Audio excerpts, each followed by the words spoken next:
Hello നമസ്കാരം, ഞാൻ നിനിക. അപ്പോൾ ഇന്നത്തെ വീഡിയോയിൽ ഞാൻ പറയുന്നത് വറ്റൽമുളക് എങ്ങനെ കേടുകൂടാണ്ട് സൂക്ഷിക്കാം എന്നതിനെ കുറിച്ചിട്ടാണ് കേട്ടോ.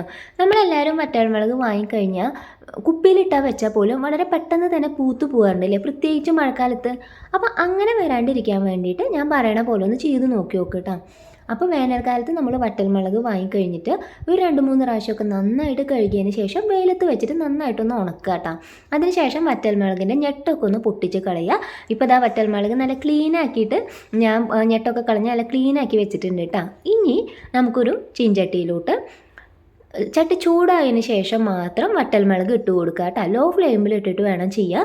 ഇനി നന്നായിട്ടൊന്ന് ചൂടാക്കി എടുക്കുക. ജസ്റ്റ് നന്നായിട്ടൊന്ന് ചൂടാക്കി എടുത്താൽ മതി. ഇതിൻ്റെ കളറൊന്നും മാറണ്ട, ജസ്റ്റ് ഒന്ന് നന്നായിട്ടൊന്ന് ചൂടാക്കി എടുക്കുക, അത്ര മാത്രം മതി. ഇനി ചൂടാറിയതിന് ശേഷം ഇതുപോലെ ഒരു കുപ്പിയിലാക്കിയിട്ട് ഒന്ന് സ്റ്റോർ ചെയ്ത് വെക്കുക കേട്ടോ.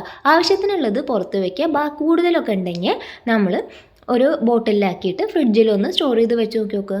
തീരെ കേടാവില്ല. അപ്പം ആവശ്യത്തിനനുസരിച്ചിട്ട് ഉപയോഗിക്കുകയും ചെയ്യാം. തീരെ കേടുകൂടാണ്ട് വറ്റൽമുളക് ഇരിക്കുകയും ചെയ്യും. ഞാൻ എങ്ങനെയാണ് കേട്ടോ ചെയ്യാറുള്ളത്. അപ്പോൾ വീഡിയോ ഇഷ്ടപ്പെട്ടെങ്കിൽ ഒന്ന് ലൈക്കും ഷെയറും കമൻറ്റും സബ്സ്ക്രൈബും കൂടെ ചെയ്യണേ. അപ്പോൾ നമുക്കിനി അടുത്ത വീഡിയോയിൽ കാണാം. അതുവരേക്കും ബൈ.